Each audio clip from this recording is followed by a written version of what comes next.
Good day, everyone. Today, we will be learning a new concept called degrees of freedom in VR. Degrees of freedom you may be knowing from engineering point of view, which is the number of independent parameters that define its configuration or state. Let us look at what degrees of freedom in virtual reality mean.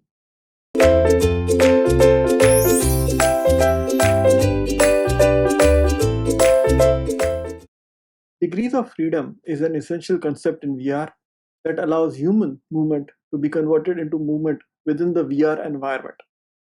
It refers to the number of basic ways a rigid object can move through 3D space. There are total six degrees of freedom. These correspond to rotational movement around the XYZ axis, commonly termed as pitch, yaw, and roll. The other three correspond to the transition movement along those axes, which can be thought of as moving forward, backward, left, right, up, and down. VR headsets and input devices are generally 3 degree of freedom or 6 degree of freedom. 3 degree of freedom means we can track rotational motion but not translational. For the headset, that means we can track whether the user has turned their head left or right, tilted it up or down, or pivoted left and right. 6 degrees of freedom means we can additionally track translational motion. That means we can track whether the user has moved forward, backward, laterally, or vertically. In virtual reality, experiences with these degrees of freedom are typically limited to three rotational movements. Headsets that allow a 3 degree of freedom experience are typically priced lower than other headsets on the market. Let us look at further details at 3 degree of freedom and 6 degree of freedom in the next slides. 3 degree of freedom headsets allow us to track rotational motion but not translational. With a user wearing a VR headset, we can therefore track whether a user looks left or right, rotates their head up or down, pivots left or right. As can be shown on slide, roll is where the head pivots side to side. Pitch is where the head tilts along the vertical axis, and yaw is where the head swivels along the horizontal axis. With 3 degree of freedom, we cannot determine whether the user has moved translational movement about the scene by moving in real life. A good example of a 3 degree of freedom headset is the Google Cardboard. You can look around in every direction, but there is no way for you to move around the scene by moving in real life. Any translational movement has to be initiated by some other input like tilting your head. Some current use cases for 3 degree of freedom today are 360-degree tours, VR video, and basic input games.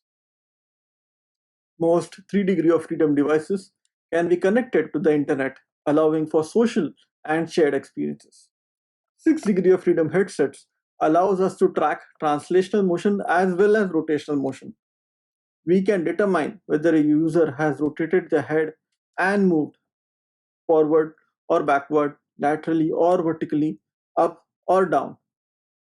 This type of tracking is important for VR experiences with translational motion and gives the user a lot more freedom to explore locations, inspect details, and perform real life tasks in VR. As shown in the figure, elevation is where a person moves up or down, strafe is where a person moves left or right, and surge is when a person moves forward or backward. 6 degree of freedom allows the user to look around and move around the virtual world by moving around in reality. In order for a headset to render 6 degree of freedom experiences, it must feature orientation tracking for rotational movement and positional tracking for translational movement. Modern examples include the HTC Vive and Oculus Rift, and the early 2019 will bring us the Oculus Quest. 6 degree of freedom experiences are considered to be more immersive because the input actions more closely resemble the in-game movement.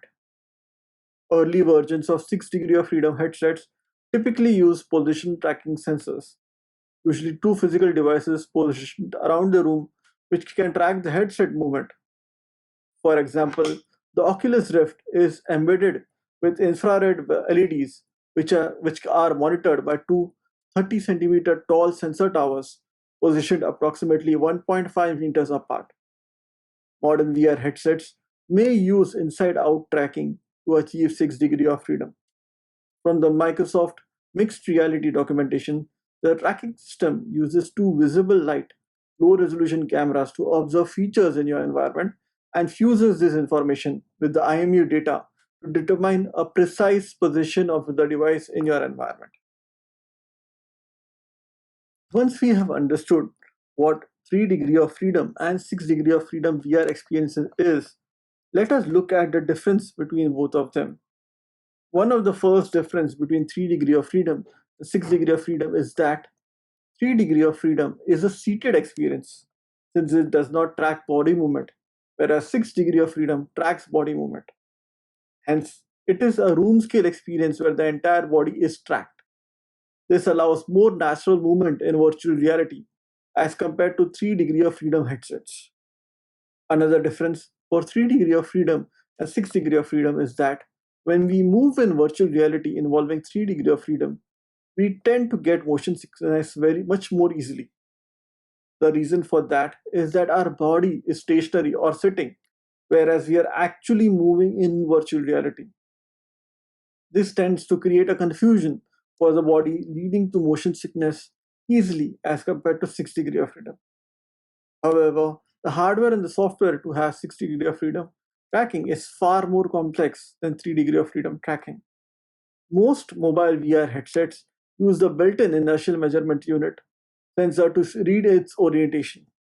This is the same sensor that turns your screen landscape when watching a video on your mobile, whereas 6 degree of freedom systems need infrared or optical tracking systems to track specific points on their headset or controllers in 3D space. The extra hardware increases price but with a greater functionality. One of the concepts that we need to know along with the degrees of freedom is positional tracking. Positional tracking is a mix of hardware and software which is able to detect the absolute position of an object. It is important for VR because, in combination with orientation tracking, it becomes possible to measure and report all the 6 degrees of freedom of real life. It is important that we can track accurately how objects move in real life in order to represent these inside VR, since virtual reality is all about emulating reality. Positional tracking can also help improve the 3D perception of the virtual environment thanks to an effect known as parallax. Parallax is the way that objects that are closer to our eyes move faster than the objects far from our eyes. This effect helps our brain to perceive distances in conjunction with stereoscopy, the difference between what our left and right eyes see. Some people argue that parallax is actually more important for perceiving 3D than stereoscopy. 6 degree of freedom enables positional tracking of the user's head. Tracking technology was borrowed from the film industry and a digital entertainment that powered motion capture suits. Sensors were made to look at the user in VR and decide where they had wandered from a central starting point. This is called outside in tracking.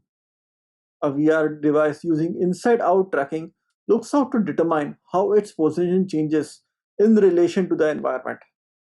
When the headset moves, the sensors readjust its place in the room and the virtual environment responds accordingly in real time. This type of positional tracking can be achieved with or without markers placed in the environment. The latter is called markerless inside out tracking.